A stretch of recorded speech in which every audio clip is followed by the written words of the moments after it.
you are snapping and you want everybody to smile, just say cocky. Okay. Say cocky now. To be young is to be strong. To be young is to be full of life. That is why the book of Ecclesiastes chapter 12 verse 1 says, "Serve the Lord in your youth." To be young is assurance of a tomorrow, for the future is in the hands of the youth. Friday, October 19, 2024 was day 4 of the Pastoral week. It was the day for the youth. Come and see father and children playing and talking together. Come and see the future of the Diocese of Kumba. Bishop Agapitus Mfon was in the midst of his young boys and girls. Among children, you must play their plays. Jesus did same. After all, he had a special place for the young. They came from all youth groups: Cadets of Mary Immaculate, the altar servers, the young Christian workers, the young Christian students, the Catholic youth choir, even students from Catholic colleges in the Kumba Central area and around, from St. Francis College, Fiango, St. John's College, Kumba Town, Sacred Heart Comprehensive College, Fiango, and even from Regina Cheli Comprehensive High School from Kupe, Tombel, and St. Peter's College, Ngolobolo. The bishop addressed them, welcoming them to their day, telling them how special they are and cannot be left out. My dear young people, young disciples in the church, young missionaries in the church that is in Kumba, I wish to welcome you all to your own day during the Pastoral week. So a true family will always have the parents, the adults, and the children. You fall among the children. So today is your own day. We couldn't leave you out because you have your own role to play in the work of evangelization. They should be missionaries to other young people with conviction. And you are also missionaries to other students, not only in your colleges, but beyond. And when you have discovered Christ or heard about Christ, it is your place to share. I have seen Christ, I've heard about Christ, please come and also experience what I've experienced. Let's go out as young people with the faith you have. If you don't invite somebody with conviction, if you don't invite somebody with joy, using various dispositions in order to convince somebody to come to join you, he will not come. So let that fire in your hearts move you to invite many more young people to Christian living so that it can improve your life and also the life of the church.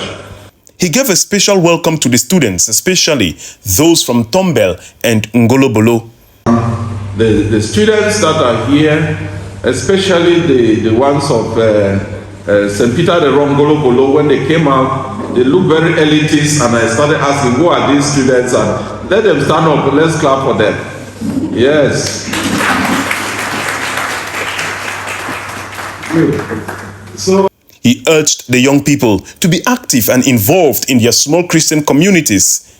The young people are also involved. It's as if young people think that they are not involved. You are part of the small Christian community.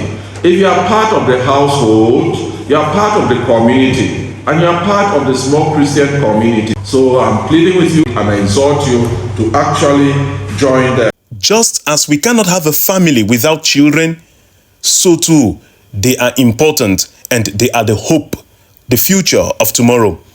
He encouraged them to be concerned about their spiritual and economic growth, for as their father, he is himself concerned about their spiritual and economic growth.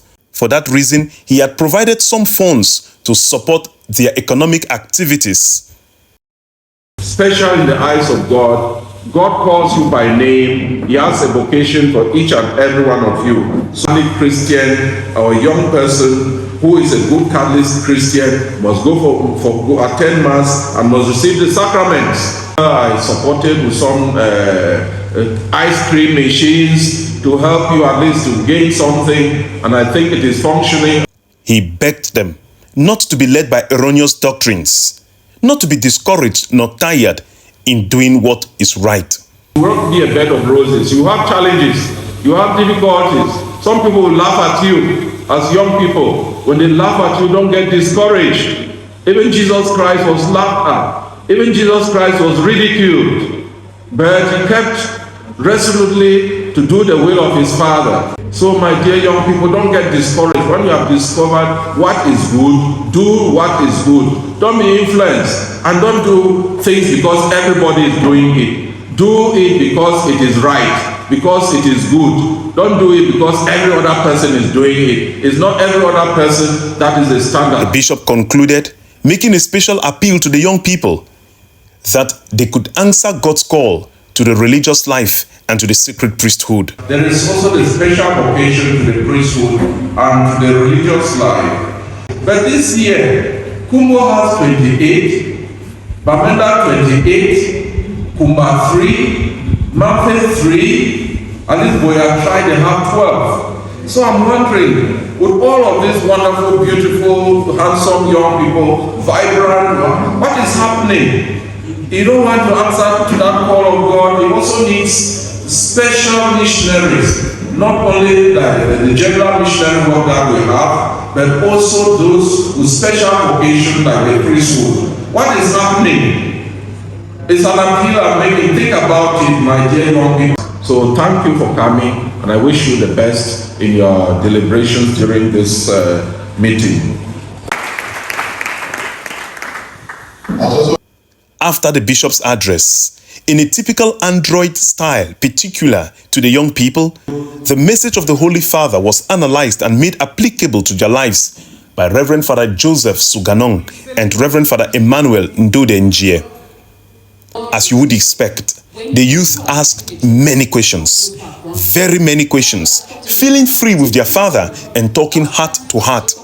Their questions touched on varied topics cutting across different areas, from dress code to a multi-purpose youth empowerment center, to doctrine, special needs for the deaf and dumb, and Sunday school for children.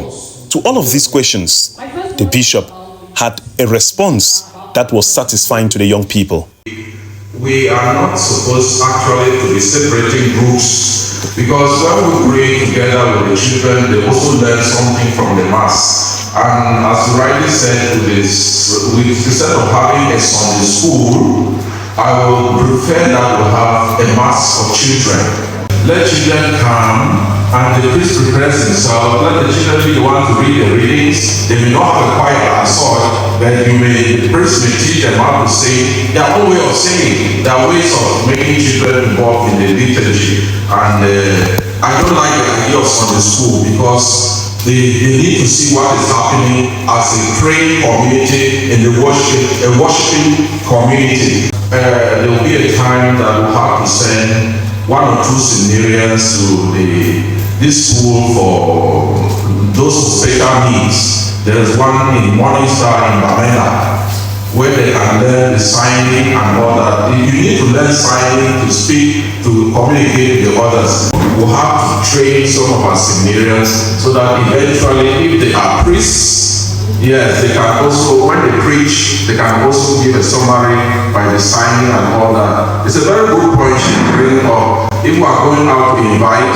we're inviting everybody, even the deaf and dumb. They are all God's children, they are God's creation, and they must be inculcated.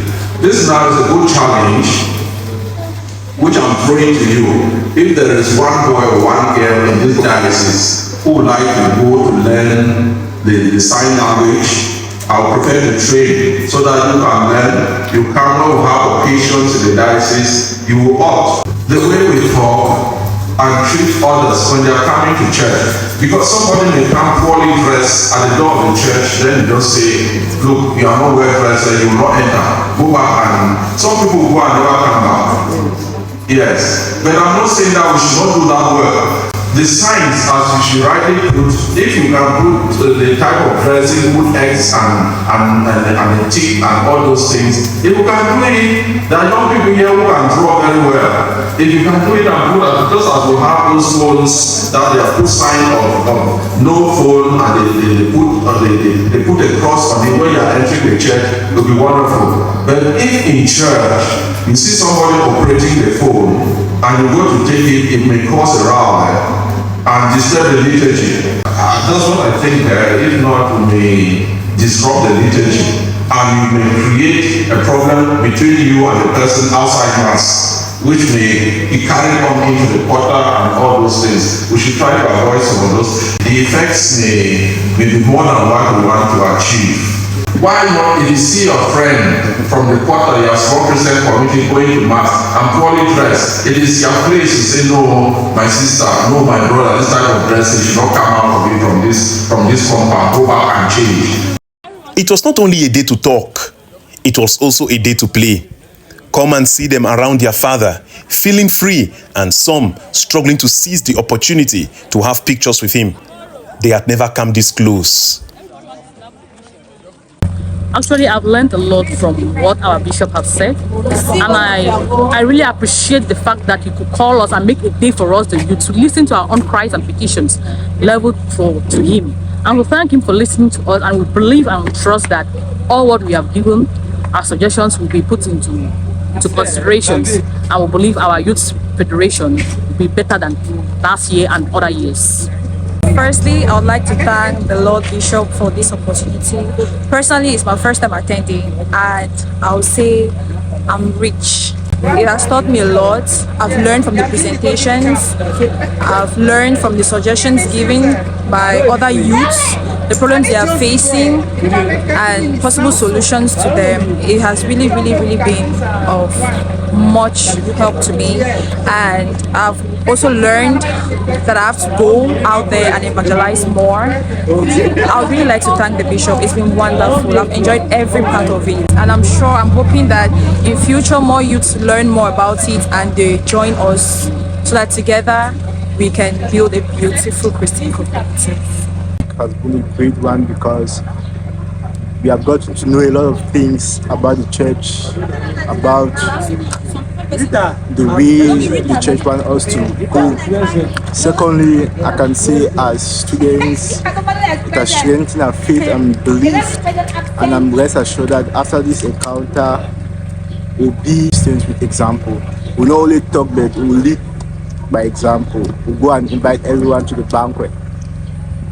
I've actually learned a lot. One of the things that impacted me so much was that we should go out and evangelize. The bishop himself emphasized that as youth and as leaders of the church, we need to go out and make ourselves known and impact other youths to feel impact and also have that anxiety to join us. Because what the bishop mentioned is very so important to us. What I've learned is very so important in my life. I've never got short message like this. So I'm very happy to be here today. Thank you very much. I've actually learned a lot, and I'm going back to my area to tell my friends, my colleagues on what I've learned about to draw them closer to Christ and to make the society of our days to be a better one. Thank you.